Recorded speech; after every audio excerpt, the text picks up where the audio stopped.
ഏറെ പ്രിയപ്പെട്ട സഹോദരങ്ങളെ, ഹജ്ജുമായി ബന്ധപ്പെട്ട, ഹജ്ജിന്റെ യാത്രയയപ്പുമായി ബന്ധപ്പെട്ട ഒന്ന് രണ്ട് പ്രധാനപ്പെട്ട ഗുണപാഠങ്ങളാണ് കഴിഞ്ഞ വെള്ളിയാഴ്ചയിൽ ഈ ജുമായുടെ ഒരു പാഠമായി, സന്ദേശമായി നാം പഠിച്ചത്. ഹജ്ജുമായി ബന്ധപ്പെട്ട് നമ്മളിൽ നിർബന്ധമാകുന്ന വളരെ പ്രധാനപ്പെട്ട വാജിബായ കർമ്മമായ ഉദ്ഹിയ്യത്തിനെ കുറിച്ചാണ് ഇന്നത്തെ ഈ വെള്ളിയാഴ്ചയിൽ നമുക്ക് പഠിക്കാനുള്ളത്. അല്ലാഹു സുബ്ഹാനഹു വ തആല നല്ല നിലയിൽ മനസ്സിലാക്കുന്നവരിലും അമൽ ചെയ്യുന്നവരിലും നമ്മളെല്ലാവരെയും ഉൾപ്പെടുത്തി അനുഗ്രഹിക്കുമാറാവട്ടെ. പ്രിയപ്പെട്ട സഹോദരങ്ങളെ, ഹനഫി മദ്ഹബ് അനുസരിച്ച് വാജിബായ ഒരു അമലാണ് ഉദ്ഹിയ്യത്ത്, നിർബന്ധമായ ഒരു കർമ്മമാണ്.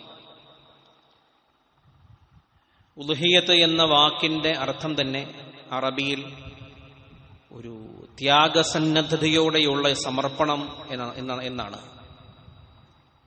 സാധാരണ നിലയിലുള്ള ഒരു സമർപ്പണവും അംഗീകരിക്കലുമല്ല, ത്യാഗത്തോടു കൂടിയിട്ടുള്ള ഒരു സമർപ്പണത്തിനാണ്, ഒരു കീഴ്വഴങ്ങലിനാണ് ഉദ്ഹിയ്യത്ത് എന്ന അറബിയിൽ പറയുക.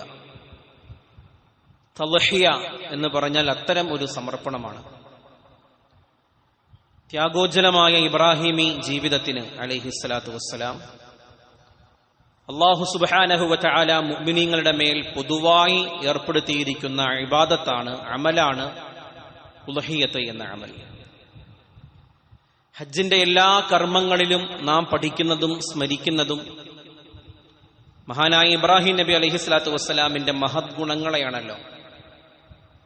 ഉദ്ഹിയ്യത്ത് എന്ന കർമ്മവും നമ്മളെ ഓർമ്മിപ്പിക്കുന്നത് ദീനിയായ നിലയിൽ ഇബ്രാഹിം നബി അലൈഹിസ്സലാത്തു വസ്സലാമിന്റെ ജീവിതത്തെയും അതിലെ പ്രധാനപ്പെട്ട പാഠങ്ങളെയുമാണ്. ഹജ്ജിന് പോകുന്നവർ അവരുടെ ഓരോ അമലിലും ഇബ്രാഹിം നബി അലൈഹിസ്സലാത്തു വസ്സലാമിനെ അനുസ്മരിക്കുമ്പോൾ, ഓരോ അമലിലും അവർ ഇബ്രാഹിമായി ജീവിക്കുമ്പോൾ അലൈഹിസ്സലാം, ഹജ്ജിന് പോകാതെ നാട്ടിൽ കഴിയുന്നവർക്ക് ഇബ്രാഹിം നബി അലൈഹിസ്സലാത്തു വസ്സലാമിന്റെ ഗുണങ്ങളെ അനുസ്മരിക്കുവാനും ഒരു ഇബ്രാഹിമി ജീവിതത്തിലേക്ക് നമ്മളെ നയിക്കുവാനും ഖിയാമത്ത് നാൾ വരെയുള്ള മുഅ്മിനീങ്ങൾക്ക് അല്ലാഹു സുബ്ഹാനഹു വ തആല നിർബന്ധമാക്കിയിരിക്കുന്ന ഇബാദത്താണ് ഉദ്ഹിയ്യത്ത്. ഉദ്ഹിയ്യത്തിനെ നമ്മൾ പ്രാഥമികമായി വായിക്കേണ്ടത് അങ്ങനെയാണ്. സമ്പന്നരായ ആളുകൾക്ക് മാത്രം ചെയ്യാൻ കഴിയുന്ന, അല്ലെങ്കിൽ അവർ ചെയ്യേണ്ട, സാധുക്കളായ ആളുകൾ അല്ലെങ്കിൽ സാധാരണക്കാരായ ആളുകൾ അവർ പങ്കുവെക്കുന്ന മാംസം വാങ്ങി അത് കഴിച്ചുകൊണ്ട് ഇബാദത്തിൽ പങ്കാകുന്ന ഒരു അമൽ എന്ന നിലയിലുള്ള സാധാരണ വീക്ഷണം, ആ വീക്ഷണം തെറ്റാണെന്ന് മനസ്സിലാക്കുകയും ദീനിന്റെ കാഴ്ചപ്പാടിൽ മുഅ്മിനീങ്ങളായ നമുക്ക് ദീൻ പറയുന്ന നിബന്ധനകൾക്കനുസരിച്ച്, യോഗ്യതകൾക്കനുസരിച്ച് കൃത്യമായ നിലയിൽ നമ്മളുടെ മേൽ നിർബന്ധമാകുന്ന ഒരു അമലാണ് എന്ന് തിരിച്ചറിയുകയും വേണ്ടത് ഉദ്ഹിയ്യത്തിന്റെ ആദ്യത്തെ വായനയാണ്. ഉദ്ഹിയ്യത്ത് എന്ന കർമ്മത്തെ, ആ അമലിനെ നാം പഠിക്കേണ്ടത് അങ്ങനെയാണ്. അതല്ലാതെ അതിസമ്പന്നരായ ആളുകളിൽ മാത്രം നിർബന്ധമാകുന്ന ഒരു കർമ്മം എന്ന് ഒരിക്കലും ഉദ്ഹിയ്യത്തിനെ നമ്മൾ മനസ്സിലാക്കരുത്. സഹോദരങ്ങളെ, ഉദ്ഹിയ്യത്ത് ഹനഫി മദ്ഹബ് അനുസരിച്ച് നിർബന്ധമാകുന്നത് അലാ കുല്ലി മുസ്ലിമിൻ ഹുർരിൻ ബാലിഗിൻ, പ്രായപൂർത്തിയായ സ്വതന്ത്രനായ ഓരോ മുസ്ലിമിനും ഉദ്ഹിയ്യത്ത് നിർബന്ധമാണ്. മാലിക്കിൻ ലിന്നിസാബ് ഫാദിലിൻ അൻ ഹവായിജിഹിൽ അസ്ലിയ, അടിസ്ഥാനപരമായ അവന്റെ ചിലവുകൾ, ആവശ്യങ്ങൾ കഴിഞ്ഞ് പെരുന്നാളിന്റെ ദിവസത്തിൽ സകാത്ത് നിർബന്ധമാകുന്ന നിസാബിന്റെ തുക, ഏകദേശം 600 ഗ്രാം വെള്ളിയുടെ പൈസ, ഒരു 40,45,000 രൂപയോളം വരും. ആ പൈസ ആ ദിവസത്തിൽ ഒരാൾ ഉടമസ്ഥപ്പെടുത്തുന്നുണ്ട് എങ്കിൽ അവന് ഉദ്ഹിയ്യത്ത് നിർബന്ധമാണ്. നാട്ടിൽ താമസിക്കുന്നവനായ, അവന്റെ അടിസ്ഥാനപരമായ ആവശ്യങ്ങൾ പൂർത്തിയായ, പ്രായപൂർത്തിയായ സ്വതന്ത്രനായ മുസ്ലിമിന് ഉദ്ഹിയ്യത്ത് നിർബന്ധമാണ്. അവിടെ സമ്പത്തിന്റെ ഘടന അല്ലെങ്കിൽ സമ്പത്ത് ഒരു നിബന്ധനയായി മാറുന്നത് അന്നത്തെ ദിവസത്തിൽ, ഒരു വർഷം പൂർത്തിയാകലല്ല കേട്ടോ, അത് സക്കാത്തിനാണ്. അന്നത്തെ ദിവസത്തിൽ ഒരാൾ മിനിമം ഒരു 600 ഗ്രാം വെള്ളിയുടെ പൈസ അയാളുടെ കയ്യിൽ അവന്റെ അടിസ്ഥാനപരമായ ആവശ്യങ്ങൾ കഴിഞ്ഞ് മിച്ചമാകുന്നുണ്ട് എങ്കിൽ ഒരു ഉരുവിനെ അറക്കൽ, ഒരാടിനെ അറക്കൽ അവന്റെ മേൽ നിർബന്ധമാണ്. അല്ലെങ്കിൽ ഒരു വലിയ മൃഗത്തിന്റെ ഒരു ഭാഗത്തിൽ പങ്കാളിയാകൽ അവന്റെ മേൽ കടമയാണ്, ബാധ്യതയാണ്. അവന്റെ ഭാര്യ സമ്പത്തുള്ളയാളാണ്, അല്ലെങ്കിൽ ഭാര്യയുടെ സമ്പത്ത് അവൻ കൈകാര്യം ചെയ്യുന്നുണ്ട്. തീർച്ചയായും ഭാര്യ സമ്പത്തുള്ളയാളാണെങ്കിൽ ഭാര്യയ്ക്കത് നിർബന്ധമാണ്. ഭാര്യയുടെ സമ്പത്ത് കൈകാര്യം ചെയ്യുന്നത് ഭർത്താവാണെങ്കിൽ തീർച്ചയായും ഭാര്യയുടെ സമ്പത്തിൽ നിന്ന് ഉദ്ഹിയ്യത്തിന് ഷെയർ നൽകൽ, അല്ലെങ്കിൽ ഒരു മൃഗത്തെ വാങ്ങി അറുക്കൽ അവന്റെ മേൽ കടമയാണ്. ഒരു വീട്ടിൽ 2 സഹോദരങ്ങൾ താമസിക്കുന്നു എന്ന് കരുതുക, അല്ലെങ്കിൽ മാതാവും പിതാവും ഒരു മകനും മകന്റെ ഭാര്യയും താമസിക്കുന്നു എന്ന് കരുതുക. ഒരു വീട്ടിൽ നിന്ന് ഒരു ഷെയർ എന്ന നിലയിലാണ് സാധാരണ നിലയിൽ പൊതുവായി മനസ്സിലാക്കപ്പെടുന്നത്. സഹോദരങ്ങളെ, ഒരു വീട്ടിൽ നിന്ന് ഒരു ഷെയർ അല്ല, പ്രായപൂർത്തിയായ ബുദ്ധിയുള്ള സ്വതന്ത്രനായ ഇപ്പറഞ്ഞ സാമ്പത്തിക സ്ഥിതിയുള്ള ഒരു വ്യക്തിയിൽ നിന്നൊരു ഷെയർ എന്നാണ് മനസ്സിലാക്കേണ്ടത്. ചില തെറ്റിദ്ധാരണകൾ ഉദ്ഹിയ്യത്ത് നിർബന്ധമാകുന്ന വിഷയത്തിൽ നമ്മളുടെ അറിവില്ലായ്മയുടെ പേരിൽ, അറിവിന്റെ പരിമിതിയുടെ പേരിൽ നമ്മൾ ഇങ്ങനെ കാലങ്ങളായി മനസ്സിലാക്കി വെച്ചിട്ടുണ്ട്. ഉദ്ഹിയ്യത്ത് നിർബന്ധമാകുന്നത് ഹനഫി മദ്ഹബ് അനുസരിച്ചാണ് ഞാൻ ഈ പറയുന്നത്. ഹനഫി മദ്ഹബ് അനുസരിച്ച് നിർബന്ധമാകുന്നത് വ്യക്തിയിലാണ്. ഒരു കുടുംബത്തിൽ ഞാൻ എന്റെ വീട്ടിൽ നിന്ന് ഒരു ഷെയർ കൂടിയിട്ടുണ്ട് എന്ന് പറഞ്ഞാൽ ആ ഷെയർ ആരാണ് കൂടിയത്? ആ കുടുംബത്തിന്റെ നാഥനാണെങ്കിൽ അയാളിൽ നിന്ന് വീടും. പൈസ ആരാണോ എടുത്തു കൊടുത്തത് അയാളിൽ നിന്ന് വീടുമെന്നല്ലാതെ ആ കുടുംബത്തിന്റെ മുഴുവൻ ആളുകളിൽ നിന്നും അത് വീടും എന്നത് ഹനഫി മദ്ഹബിന്റെ വീക്ഷണമല്ല. അങ്ങനെ വീടുകയില്ല. ഒരു ഷെയർ ഒരു വ്യക്തിക്കാണ്, ഒരാട് ഒരു വ്യക്തിക്കാണ്. എന്നാൽ ഒരു വലിയ മൃഗം വാങ്ങിയാൽ ആ വലിയ മൃഗത്തിൽ ഇവരെ എല്ലാം നമുക്ക് പങ്കാളികളാക്കുകയും ചെയ്യാം. 7 വരെ ആളുകളെ നമുക്ക് പങ്കാളികളാക്കുകയും ചെയ്യാം. അതൊക്കെ നമുക്കറിയാവുന്ന കാര്യമാണ്. ഈ നിർബന്ധാവസ്ഥയെ നമ്മൾ മനസ്സിലാക്കുമ്പോഴാണ് അതിസമ്പന്നരായ ആളുകളിൽ നിക്ഷിപ്തമാകുന്ന ഒന്നല്ല ഉദ്ഹിയ്യത്ത് എന്നും, പെരുന്നാളിന്റെ ദിവസത്തിൽ ഇപ്പറഞ്ഞ തുക ഒരാൾ അയാളുടെ അടിസ്ഥാനപരമായ ആവശ്യങ്ങൾ കഴിഞ്ഞ് മിച്ചമായി അയാളുടെ കയ്യിലുണ്ട് എങ്കിൽ, കടമൊക്കെ ഉണ്ടെങ്കിൽ അതൊക്കെ ഇതിൽ നിന്ന് എക്സ്ക്ലൂഡഡ് ആണ്, ഇതിൽ ഉൾപ്പെടുന്ന ഒന്നല്ല. അടിസ്ഥാനപരമായ ആവശ്യങ്ങൾ കഴിഞ്ഞ് മിച്ചമായി അയാളുടെ കയ്യിലുണ്ട് എങ്കിൽ അയാൾക്ക് ഉദ്ഹിയ്യത്തിന്റെ ഭാഗമാകൽ, അതിന്റെ പങ്കാളിയാകൽ അയാളുടെ മേൽ നിർബന്ധമായ കടമയാണ്. നമ്മൾ മനസ്സിലാക്കി വെച്ചിരിക്കുന്നത് പോലെ വലിയ ധനികരായ ആളുകളുടെ മേൽ നിക്ഷിപ്തമാകുന്ന ഒന്നാണ് എന്ന് ഒരു കാരണവശാലും എന്റെ പ്രിയപ്പെട്ട സഹോദരങ്ങൾ ചിന്തിച്ചു പോകരുത്.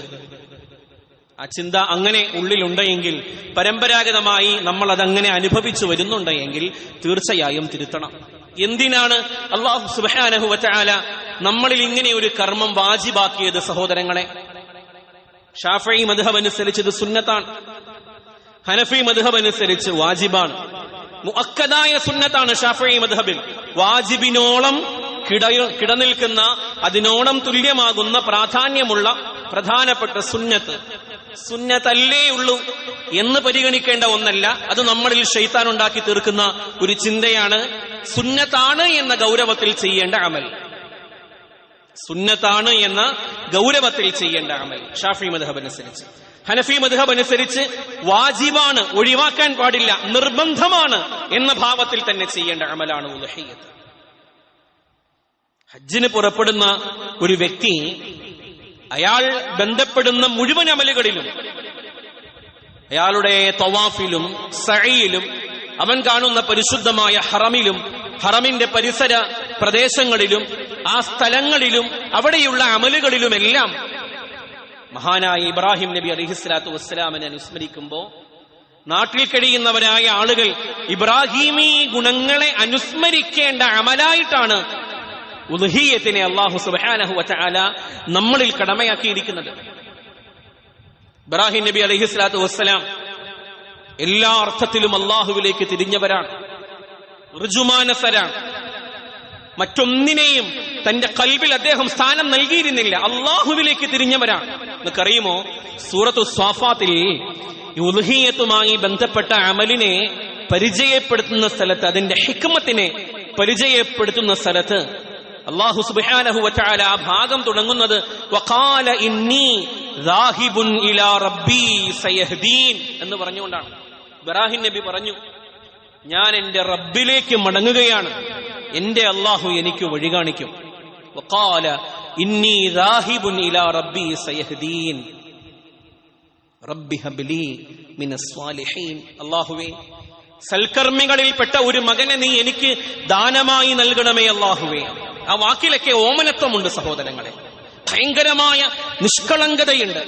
ഒരു കുഞ്ഞിന് വേണ്ടിയിട്ടുള്ള ഒരു പിതാവിന്റെ മനസ്സിന്റെ ആർദ്രതയും കുതിയും അതിനകത്തുണ്ട്. വാർദ്ധക്യത്തിലാണ് മഹാനായ ഇബ്രാഹിം നബി അലൈഹിസ്സലാത്തു വസ്സലാമിന് ആ കുഞ്ഞിനെ അള്ളാഹു നൽകിയത്. ഇസ്മായിൽ അലൈഹിസ്സലാത്തു വസ്സലാം എന്ന നിഷ്കളങ്കനായ ബാലനെ അള്ളാഹു തആല നൽകിയത്. സ്വാലിഹായ കുഞ്ഞിനെ അള്ളാഹു ആ കുഞ്ഞിനെ സ്വാലിഹാക്കി നൽകി എന്നത് പരിശുദ്ധ ഖുർആനിന്റെ പ്രയോഗത്തിന്റെ വായനയാണ്. റബ്ബി ഹബ്ലി മിനസ് സ്വാലിഹീൻ. അല്ലാഹുവേ, സ്വാലിഹീങ്ങളിൽപ്പെട്ട ഒരു കുഞ്ഞിനെ നൽകണമേ അല്ല. കുഞ്ഞിനെ ഇബ്രാഹിം നബിക്ക് അല്ലാഹു നൽകി തന്റെ വാർദ്ധക്യാവസ്ഥയിൽ. ആ കുഞ്ഞ് ഓടി നടക്കുന്ന പ്രായമായപ്പോ ആ വാക്കിന് സഅയ് എന്നാണ് ഖുർആൻ പറയുന്നത്. ആ വാക്കിന് മുഫസ്സിരീങ്ങൾ നൽകുന്ന അഭിപ്രായം എന്താണെന്നറിയുമോ? വ്യാഖ്യാനം എന്താണെന്നറിയുമോ? ഒന്നാമത്തെ വ്യാഖ്യാനം സ്വന്തമായി സമ്പാദിക്കുന്ന പ്രായമായപ്പോൾ എന്നാണ്. പിതാവിനോടൊപ്പം നടക്കാൻ തുടങ്ങിയ പ്രായമായപ്പോൾ, പിച്ച വെച്ച് നടക്കുന്ന പ്രായം എന്ന് ചില ആളുകൾ പറയാറുണ്ട്. പിച്ച വെച്ച് നടക്കുന്ന പ്രായം എന്നത് പ്രമുഖമായ തഫ്സീറല്ല. പിച്ച വെച്ച് നടക്കുന്ന പ്രായത്തിലല്ല, പിതാവിന് സഹായിയായ പ്രായം, സമ്പാദിച്ച് നൽകാൻ തുടങ്ങിയ പ്രായം, പിതാവിനോടൊപ്പം ആടിനെ മേയ്ക്കാൻ കൂടെ പോയി തുടങ്ങിയ പ്രായം, ഇബാദത്തുകൾ കൃത്യമായി അനുഷ്ഠിക്കാൻ തുടങ്ങിയ പ്രായം. മുഫസ്സിരിങ്ങൾ സുന്ദരമായി വ്യാഖ്യാനിച്ചിരിക്കുന്നത് അങ്ങനെയൊക്കെയാണ്. ആ പ്രായം നിങ്ങളൊന്ന് സങ്കല്പിക്കൂ നമ്മുടെ മക്കളെ വെച്ചിട്ട്. അതാണ് സഅയ് എന്ന പദം. അതെവിടെയാണ് വന്നത്? വലമ്മ ബലഗ മഅഹു സഅയ ഖാല യാ ബുനയ്യ ഇന്നി അറാ ഫിൽ മനാം അന്നി അസ്ബഹുക ഫൻദുർ മാദാ തറാ. ഇസ്മായിൽ നബി അലൈഹിസ്സലാത്തു വസ്സലാം തന്റെ മകനോട് ആ പ്രായത്തിൽ പറഞ്ഞുവെന്നാണ്. ആ പ്രായം എത്തിയപ്പോ, മോനെ, സ്ഥിരമായി വാപ്പ ഇങ്ങനെ സ്വപ്നം കാണുകയാണ്, അത്ത ഇങ്ങനെ സ്ഥിരമായി സ്വപ്നം കാണുന്നു നിന്നെ അറക്കുന്നതായിട്ട്. ഞാനൊരു നബിയാണ്, പ്രവാചകനാണ്, അള്ളാഹുവുമായി ബന്ധപ്പെട്ട് നിൽക്കുന്നവനാണ്. എന്റെ സ്വപ്നങ്ങൾക്ക് അങ്ങനെ ഒരു അർത്ഥമുണ്ട്. എനിക്കെല്ലാവരും തള്ളിക്കളയുന്നത് പോലെ സ്വപ്നത്തെ തള്ളിക്കളയാൻ കഴിയില്ല. എന്റെ സ്വപ്നങ്ങൾ എന്റെ അള്ളാഹു എനിക്ക് നൽകുന്ന നിർദ്ദേശങ്ങളാണ്. ഞാൻ അങ്ങനെയാണ് മനസ്സിലാക്കുന്നത്. ഇത് സ്ഥിരമായി കാണുന്നു മോനെ എന്ന് തനിക്ക് സമ്പാദിച്ച് തന്റെ കൂടെ നടക്കാൻ തുടങ്ങിയ പ്രായമായപ്പോ, നമുക്കൊക്കെ കുറച്ചും കൂടി ആർദ്രതയോടെ മനസ്സിലാക്കാൻ, നമ്മുടെ ആൺമക്കളെ നമ്മൾ കൈപിടിച്ച് പള്ളിയിലേക്ക് കൊണ്ടുവരുന്ന ഒരു പ്രായമുണ്ടല്ലോ. അവൻ വന്ന് റാഹത്തായി നിസ്കരിക്കുന്ന പ്രായം, അവൻ നന്നായി നിസ്കരിക്കുന്ന ആ കാഴ്ച കാണുമ്പോ നമ്മുടെയൊക്കെ മനസ്സിൽ വരുന്ന ഒരു സന്തോഷമുണ്ടല്ലോ. അവന്റെ നിസ്കാരം നമ്മളിങ്ങനെ നിറകണ്ണുകളോടെ നോക്കി നിൽക്കുന്ന ഒരു സമയമുണ്ടല്ലോ. നമ്മുടെ കൂടെ ചില കാര്യങ്ങളിൽ, വീട് ജോലികളിലൊക്കെ അവൻ സഹായിക്കുന്ന സമയമുണ്ടല്ലോ. ആ സമയത്തിനാണ്, അങ്ങനെ ചിന്തിക്കുമ്പോഴാണ് അതിന് കരുണയുടെ വല്ലാത്തൊരു ഭാവം ഉണ്ടാകുന്നത്. പിച്ച വെച്ച് നടക്കുന്ന പ്രായം എന്നല്ല, അങ്ങനെ ഉണ്ടാകാം തഫ്സീർ. പക്ഷെ പ്രമുഖമായ ഖുർആൻ വ്യാഖ്യാതാക്കൾ ആ പ്രായത്തെ വ്യാഖ്യാനിച്ചത് ഇങ്ങനെയാണ്. അപ്പോഴാണ് പറഞ്ഞത് യാ ബുനയ്യ, എന്റെ പൊന്നുമകനെ. ബുനയ്യ ആ പ്രയോഗത്തിന് വല്ലാത്തൊരു ഭാവമാണ്, വല്ലാത്തൊരർത്ഥമാണ്. ഇബ്നി എന്ന് വിളിച്ചാൽ മതിയായിരുന്നുവല്ലോ. ബുനയ്യ, എന്റെ പൊന്നുമകനെ എന്നാണ് ആ വാക്കിന്റെ അർത്ഥം. ഇന്നി അറാ ഫിൽ മനാം, ഞാൻ എന്റെ സ്വപ്നത്തിൽ കാണുകയാണ് മകനെ. അന്നീ അസ്ബഹുക, ഞാൻ നിന്നെ അറുക്കുന്നതായി കാണുകയാണ് മകനെ. ഫൻദുർ മാദാ തറ, ഞാൻ എന്ത് ചെയ്യണം നീ പറ. ഫൻദുർ മാദാ തറ, നിന്റെ അഭിപ്രായം പറ. പിച്ച വെച്ച് നടക്കുന്ന കുഞ്ഞിനോട് അഭിപ്രായം ചോദിക്കേണ്ട ആവശ്യമില്ലല്ലോ. ആ അഭിപ്രായത്തിന് പിച്ച വെച്ച കുഞ്ഞ് പക്വതയുടെ അങ്ങേയറ്റത്തെ വർത്തമാനം മറുപടിയായി പറയുകയില്ലല്ലോ. അതുകൊണ്ട് ആ പ്രമുഖമായ വ്യാഖ്യാനങ്ങളാണ് ഇവിടെ കൂടുതൽ ചേരുക. അപ്പോൾ ആ മകൻ തിരിച്ചു പറഞ്ഞു അത്രേ, യാ ഫൻദുർ മാദാ തറാ ഖാല, ആ മകൻ തിരിച്ചു പറഞ്ഞു, യാ അബത് ഇഫ്അൽ മാ തുഅ്മർ, പ്രിയപ്പെട്ട പിതാവേ, അങ്ങയോട് കൽപ്പിക്കപ്പെടുന്നത് അങ്ങ് ചെയ്തുകൊള്ളൂ. ഇഫ്അൽ മാ തുഅ്മർ, ഞാൻ വെപ്രാളം കാണിക്കുകയില്ല. സതജിദുനി ഇൻഷാ അല്ലാഹു മിനസ് സ്വാബിരീൻ. നിങ്ങൾ വായിക്കണം സഹോദരങ്ങളെ, മലയാളത്തിൽ ലഭിക്കുന്ന ഇബ്നു കസീറിന്റെ തഫ്സീറുണ്ട്, ഇമാം റാസിയുടെ തഫ്സീറുണ്ട് റഹിമഹുല്ലാ. അവിടെ ചില വ്യാഖ്യാനങ്ങളുണ്ട്. എന്റെ രക്തം ചീന്തി തെറിക്കരുത്, അങ്ങയുടെ ദേഹത്ത് വീഴരുത്, എന്നെ ഒരു തുണിയിൽ പൊതിയണം, എന്റെ മുഖത്തേക്ക് അങ്ങ് നോക്കരുത്, കരുണയുടെ പേരിൽ ഒരുപക്ഷെ അങ്ങേക്ക് വാള് ചലിപ്പിക്കാൻ കഴിയാതെ വന്നേക്കാം. വാ, എന്തൊരു വാക്കുകളാണ് ഒക്കെ എഴുതിയിരിക്കുന്നത്, മുഫസ്സിരീങ്ങളാണ്. സതജിദുനി ഇൻഷാ അല്ലാഹു മിനസ് സ്വാബിരീൻ. ഇൻഷാ അല്ലാഹ്, ഞാൻ ക്ഷമയോടെ ആ തീരുമാനത്തെ ഉൾക്കൊള്ളും പിതാവേ, അങ്ങേക്ക് എന്നെ ക്ഷമാശീലരിൽ പെട്ടവനായി കാണാൻ കഴിയും.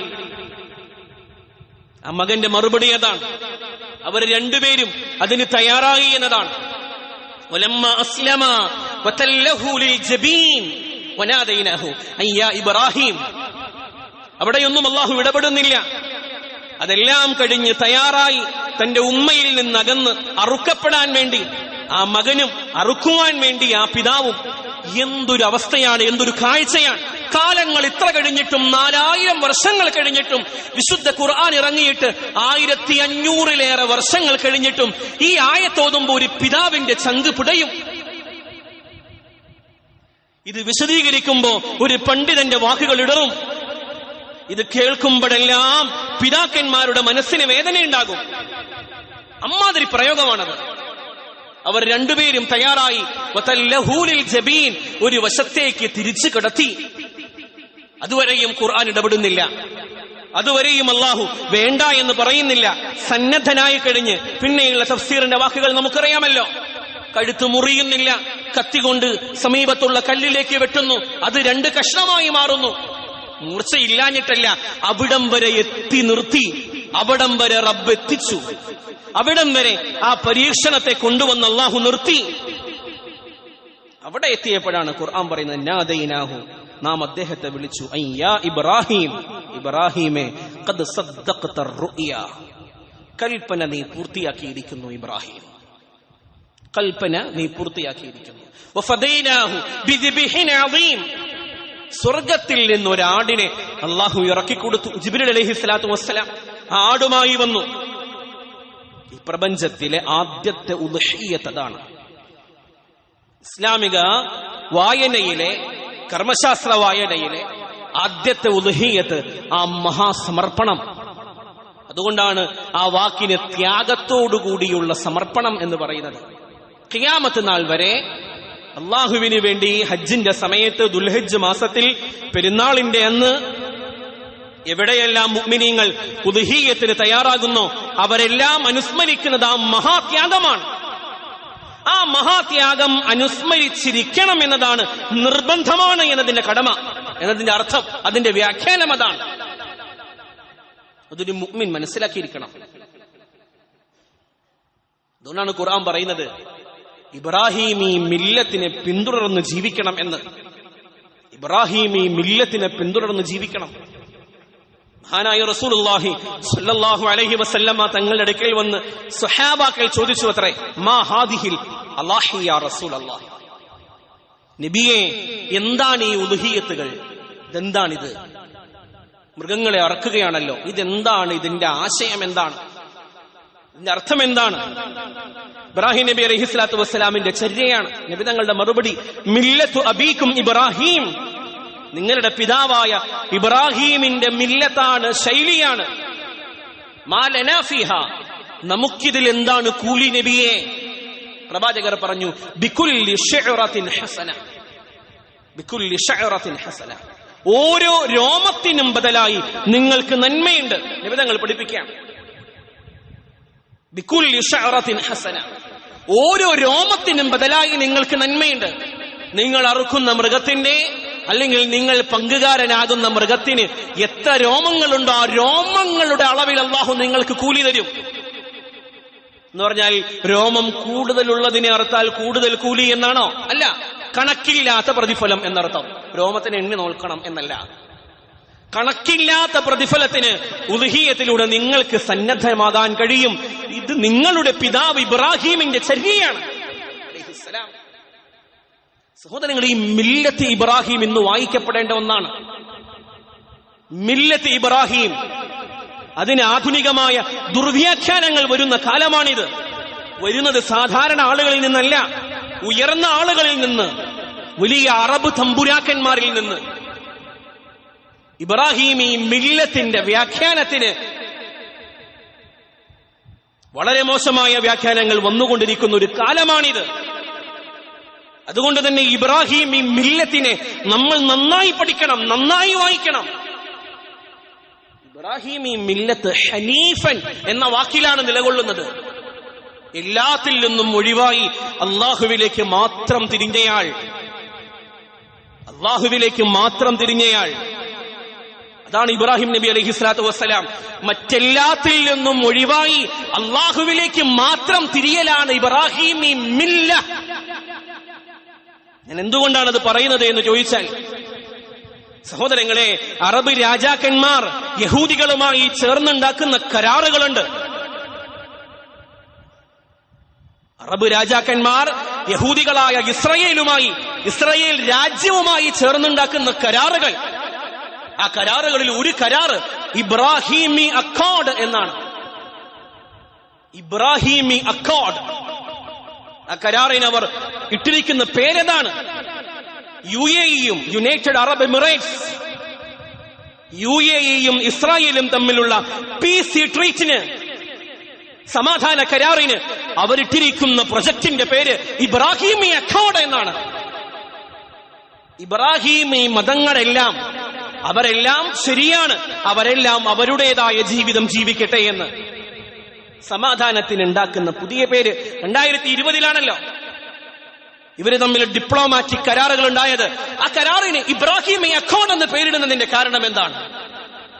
ജൂതനുമായി ഒരു ശത്രുതയുമില്ല, ഇസ്രയേലുമായി ഒരു വിഷയത്തിലും ധാരണ പിശക് ഞങ്ങൾക്കില്ല. കരാർ അങ്ങനെയാണ്. അതുകൊണ്ടാണ് ഇക്കാലത്ത് മില്ലത്ത് ഇബ്രാഹിം വായിക്കണമെന്ന് പറയാനുള്ള കാരണം. ഇബ്രാഹിമി മില്ലത്ത് ഹനീഫനാണ്, എല്ലാത്തിൽ നിന്നും ഒഴിവായി അള്ളാഹുവിലേക്ക് മാത്രം തിരിയലാണ്. ആ ദീനാണ് ഹക്ക് എന്ന് വിശ്വസിക്കലാണ്. അതല്ലാതെ സർവമത സത്യവാദത്തിന്റെ പേരല്ല. അതിനു വേണ്ടിയിട്ട് അവിടെ വിവിധങ്ങളായ ആരാധനാലയങ്ങൾ തുറക്കപ്പെടുന്നുണ്ട്. നമുക്ക് അത്ഭുതം തോന്നിയിരുന്നല്ലോ, ഭയങ്കരമായ ഒരു ക്ഷേത്രം ഇതാ UAE-യിൽ വരുന്നു, ഉദ്ഘാടനം ചെയ്തു. ഇവിടുത്തെ വലിയ വലിയ ആളുകളൊക്കെ ചെന്നിട്ട്, ഇവിടുത്തെ വലിയ മതങ്ങളുടെ പ്രതിനിധികളൊക്കെ ചെന്നതിന് ഉദ്ഘാടനം നിർവഹിക്കുന്നു. ഇതെങ്ങനെ അവിടെ സാധിക്കുന്നു എന്ന്? അതെല്ലാം ഈ മാറ്റത്തിന്റെ പരിണിത ഫലമാണ്, ഈ ഇബ്രാഹിമി അക്കോർഡിന്റെ പരിണിത ഫലമാണ്. വായിച്ചിരിക്കേണ്ട ഒന്നാണ്. ഒന്നും രണ്ടും രാജ്യങ്ങളല്ല. ആദ്യമായി ഈ സമാധാന കരാർ ഉണ്ടാക്കിയത് ഈജിപ്റ്റാണ്. അതിനുശേഷം ഈ കരാർ ഉണ്ടാക്കിയത് ബഹ്റൈനാണ്. അതിനുശേഷം ഉണ്ടാക്കിയത് സുഡാനാണ്. അതിനുശേഷം അതുണ്ടാക്കിയത് മൊറോക്കോയാണ്. പിന്നീട് ഉണ്ടാക്കിയത് UAE ആണ്. ഇതിങ്ങനെ വ്യാപിക്കുകയാണ്. All eyes on Rafah. Social മീഡിയയിൽ ട്രെൻഡിംഗ് ആണ്. എല്ലാ കണ്ണുകളും റഫയിലേക്ക്, ഫലസ്തീനിലെ ഗസയിലെ പാവങ്ങളായ കുഞ്ഞുങ്ങളെ നിഷ്ഠൂരം കൊന്നെടുക്കുമ്പോ ഈ അറബ് തമ്പുരാക്കന്മാർ എന്തുകൊണ്ട് നിശബ്ദരായിരിക്കുന്നു? നമുക്ക് സംശയം തോന്നുന്നില്ലേ? എന്താണ് ഇങ്ങനത്തെ നിശബ്ദത? All eyes on Rafah. എല്ലാ കണ്ണുകളും റഫയിലാണ്. റഫ. സഹോദരങ്ങൾ, എത്ര വലിയ ചതിയുടെ, എന്തു വലിയ വഞ്ചനയുടെ പ്രയോഗമാണ് അവർ നടത്തിയത് അവിടെ. കാലം കണക്ക് ചോദിക്കുക തന്നെ ചെയ്യുമെന്ന് നമുക്ക് ആശ്വസിക്കാം. ഇൻഷാ അല്ലാഹ് റബ്ബ് കൈകാര്യം ചെയ്യും എന്ന് തന്നെ നമുക്ക് പ്രതീക്ഷിക്കാം. അതല്ലാതെ നമുക്ക് എന്ത് ചെയ്യാൻ? ആ കുഞ്ഞുങ്ങൾക്ക് വേണ്ടി അതല്ലാതെ. എല്ലാവരും ഗസയുടെ എല്ലാ ഭാഗത്തു നിന്നും ഒഴിഞ്ഞ് റഫയിൽ പോയി താമസിക്കണമെന്ന് പറഞ്ഞ് ആട്ടിപ്പായിച്ചത് അവരാണ്. ആ ക്യാമ്പുകളിലാണ്, ആ ദുരിതാശ്വാസ ക്യാമ്പുകളിലാണ് ഈ നരാധമന്മാർ പിശാചിന്റെ മക്കൾ കൊണ്ടുവന്ന് ബോംബിട്ടത് കഴിഞ്ഞ ആഴ്ച. അപ്പോഴാണ് ലോകമൊന്ന് നടുങ്ങിയത്. പ്രതീക്ഷിക്കാതിരുന്ന കേന്ദ്രങ്ങളിൽ നിന്ന് ഓൾ ഐസ് ഓൺ റഫ എന്ന് പറയുന്ന ക്യാമ്പയിൻ ഉയർന്നത്, നമ്മൾ പോലും പ്രതീക്ഷിക്കാത്ത സെലിബ്രിറ്റികൾ അത് പങ്കുവച്ചത്, അപ്പോഴും മനസ്സിനെ വേദനിപ്പിച്ചത് ഈ അറബ് തമ്പുരാക്കന്മാരുടെ നിലപാടുകളാണ്. ഒരൊറ്റയാളും ഒന്നും പങ്കുവച്ചിട്ടില്ല. ഇൻസ്റ്റഗ്രാമിലോ സോഷ്യൽ മീഡിയയിൽ അവരുടെ ഏതെങ്കിലും അക്കൗണ്ടുകളിലോ ഒരു വാക്ക് പറയാൻ. കാരണം അവർ ഇബ്രാഹിം അക്കൗണ്ടിന്റെ ഭാഗമാണത്രേ. അവർ ഇബ്രാഹിം നബി അലൈഹി സ്വലാത്തു വസ്സലാമിനെ വ്യാഖ്യാനിക്കുകയാണത്രേ. സുബ്ഹാനല്ലാഹ്.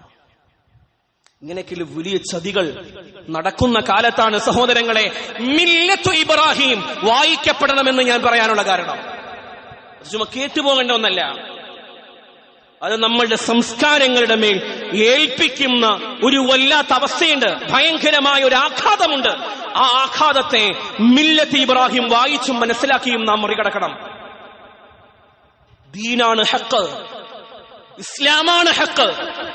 ഇസ്ലാമാണ് ഹഖ് എന്ന് മാത്രമല്ല, അടിസ്ഥാനപരമായി ഞാനും നിങ്ങളും വിശ്വസിക്കേണ്ടത് ദീനിയായ നിലയിൽ, ഈമാനികമായ നിലയിൽ ഇസ്ലാം മാത്രമാണ് ഹഖ് എന്നാണ്.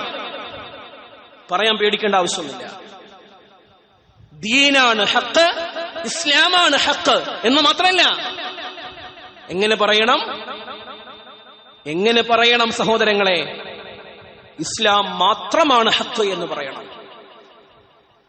അതല്ലാത്ത ഏതെങ്കിലും, ഇത് പറയുമ്പോ എന്തെങ്കിലും നിലയിലുള്ള അങ്ങനെയൊക്കെ വേണോ എന്ന ചിന്ത നമ്മളുടെ ആരുടെയെങ്കിലും ഉള്ളിന്റെ ഉള്ളിലിരുന്നു കൊണ്ട് ചിന്തിക്കപ്പെടുന്നുണ്ട് എങ്കിൽ പ്രിയപ്പെട്ട സഹോദരങ്ങളെ, മനസ്സിലാക്കേണ്ടത് ആ സാംസ്കാരിക ആഘാതത്തിന്റെ ഇരകളായി ഞാനും നിങ്ങളും മാറിയിരിക്കുന്നു എന്ന് തന്നെയാണ്.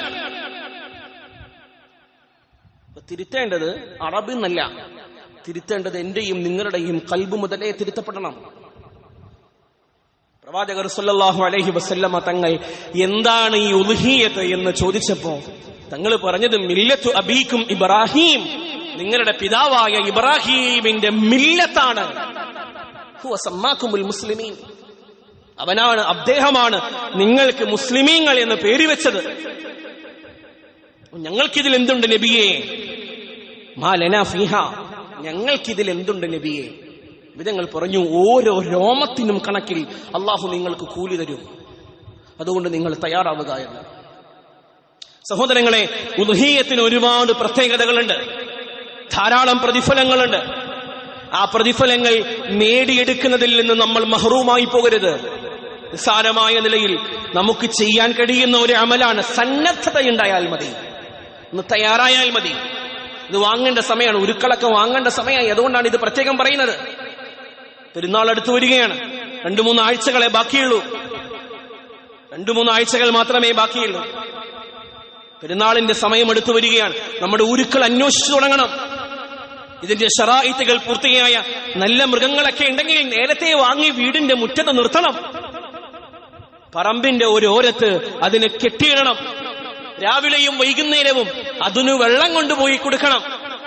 അതിന് വൈക്കോല് കൃത്യമായി വാങ്ങി ശേഖരിച്ചു വെക്കണം. അല്പസമയം അതിനുവേണ്ടി മാറ്റിവെക്കണം. അത് ഭക്ഷണമില്ലാതെ വിശന്ന് കരയുമ്പോ ഉള്ളൊന്ന് പിടയ്ക്കണം. അതിനുവേണ്ടി റോഡ് സൈഡിൽ വളർന്നു നിൽക്കുന്ന പുല്ല് വെട്ടാൻ അരിവാളുമായി ഇറങ്ങണം. സുബ്ഹാനല്ലാഹ്, അങ്ങനെയുള്ള ഒരുപാട് സുന്ദരമായ കാഴ്ചകൾ നമ്മുടെ നാടുകളിലുണ്ട്. വലിയ വലിയ വാഹനങ്ങൾ കൊണ്ടുവന്ന് നിർത്തിയിട്ട് ആളുകൾ ഇങ്ങനെ അരിവാളുമായി റോഡ് സൈഡിൽ നിൽക്കുന്ന പശുക്കൾക്ക് അല്ലെങ്കിൽ പോത്തിനും എരുമയ്ക്കുമെല്ലാം നല്ല നിലയിൽ ഇഷ്ടപ്പെടുന്ന ചില നീണ്ടു നിൽക്കുന്ന പുല്ലുകളുണ്ട്. പുല്ലിന്റെ പേരെനിക്കറിയില്ല. അത് വാങ്ങാൻ വേണ്ടി, അത് വെട്ടാൻ വേണ്ടി അരിവാളുമായി യാത്ര ചെയ്യുമ്പോ അരിവാളുമായി പോകുന്ന, കത്തിയുമായി പോകുന്ന ആൾക്കാരുണ്ട്. ഡിക്ക് നിറയെ ആ പുല്ല് ശേഖരിച്ചുകൊണ്ട് തിരിച്ചു വരുന്നവർ. ഞാൻ ഏതോ നൂറ്റാണ്ടിലെ കഥ പറയുകയല്ല, ഈ കഴിഞ്ഞ വർഷത്തെയും അനുഭവങ്ങൾ പറയുകയാണ് സഹോദരങ്ങളെ. അനുഭവങ്ങൾ പറയുകയാണ്. അങ്ങനെ അതുമായി ഒരു ബന്ധമുണ്ടാവണം. ആ ബന്ധമുണ്ടാവണമെങ്കിൽ എപ്പോഴെങ്കിലും, അല്ലെങ്കിൽ തൊട്ടു തലേന്നൊക്കെ മേടിച്ചാൽ ആ ബന്ധം ഉണ്ടാവില്ല. സാധിക്കുന്നവർ വീട്ടിൽ നിർത്തിയിട്ട് അതുമായി ഒരു ബന്ധമുണ്ടാക്കണം. അപ്പോഴാണ് ഈ സമർപ്പണത്തിന്റെ ചെറിയ ഒരു ലാഞ്ചനയും അതിനെ അറക്കപ്പെടുമ്പോഴുള്ള വേദനയും, അറക്കപ്പെടുമ്പോൾ കണ്ണിൽ നിന്ന് കണ്ണുനീരുകൾ വരികയും ഒക്കെ ചെയ്യുക അപ്പോഴാണ്. അല്ലെങ്കിൽ ആ അറ്റാച്ച്മെന്റ് വന്നില്ലെങ്കിൽ ആ വേദന വരില്ല. ആ വേദനയാണ് നമ്മൾ ഓർക്കേണ്ടത്. ആ പിതാവിന്റെ വേദനയെയും, അറുക്കപ്പെട്ടത് മകനാണ്. അപ്പോൾ ആ പിതാവിന്റെ മനസ്സ് എത്ര തുടിച്ചിട്ടുണ്ടാകും. പക്ഷെ അപ്പോഴും ആ പിതാവിനെ അതിന് സന്നദ്ധമാക്കിയ സിഫത്തുണ്ടല്ലോ, ഹനീഫൻ എന്ന സിഫത്ത്. അല്ലാഹുവേ, മറ്റൊന്നുമല്ല എനിക്ക് പ്രധാനം, എനിക്ക് പ്രധാനം നീ മാത്രമാണ് അല്ലാഹുവേ. എല്ലാത്തിൽ നിന്നും മാറി നീ മാത്രം, നിന്റെ കൽപ്പന, അതിന് ഞാൻ അനുസരിക്കുന്നു. അതിന്റെ മുമ്പിൽ എനിക്ക് എന്റെ പിതാവ് പ്രശ്നമായിരുന്നില്ല. പിതാവിനെ ഞാൻ പണ്ടേ ഒഴിവാക്കിയതാണ്. വിഗ്രഹാരാധനയുടെ പേരിൽ ഞാൻ വീട്ടിൽ നിന്ന് ഇറങ്ങിയവനാണ്. ഞാൻ എന്റെ ദൈവങ്ങളെ മുഴുവനും ഒഴിവാക്കിയ ആളാണ്. ഞാൻ എന്റെ നാട് വിട്ടയാളാണ്. പ്രിയപ്പെട്ടതെല്ലാം നിനക്ക് വേണ്ടി മാത്രം ഞാൻ ത്യജിച്ചവനാണ്. ഇപ്പോൾ എന്റെ മകനും നീ തിരിച്ചു വിളിക്കുന്നുണ്ടെങ്കിൽ ഞാൻ അതിനും സന്നദ്ധനാണ്. ഈ സന്നദ്ധതയാണ് ഉദ്ഹിയ്യത്ത് പഠിപ്പിക്കുന്ന പാഠം.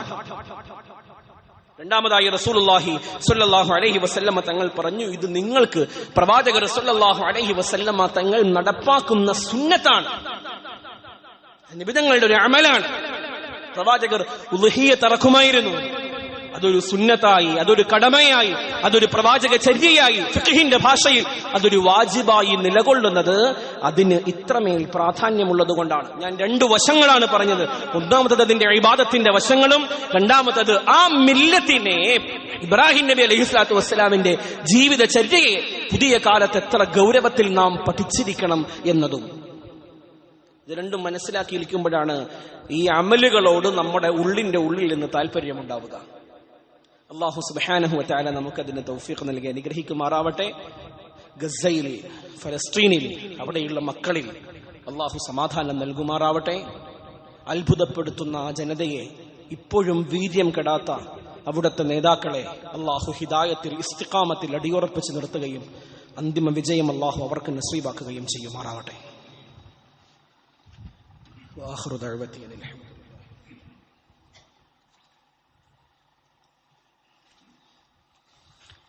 ദുആ കൊണ്ട് വസിയ്യത്ത് ചെയ്ത ചില സംഭാവനകളുണ്ട്.